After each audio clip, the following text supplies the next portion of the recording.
Hello, good morning. Kukuha tayo ngayon ng ating mga gulay sa mga tinanim ko. At papakita ko sa inyo kung saan ko itinanim itong aking mga gulay. May bell pepper tayo at ampalaya. Ay, ampalaya. Ayan, 3 piraso.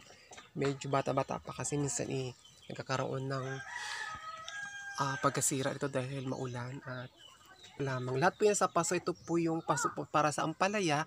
Ito, ang pula. At ito po ang paso para sa bell pepper na kulay black. So, hinog na. Kukunin na natin ito. Ayan o. Kita niyo naman. Kukunin natin. Oh, ayan. Diba? Hinog na. At meron pa po tayo ditong mga bell pepper. Ayan, sa sako. So, ayan po. Meron po tayong bell pepper na yellow at green. Ayan. Ayan.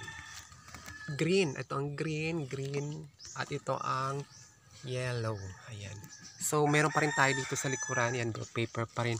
Ayan, bell pepper.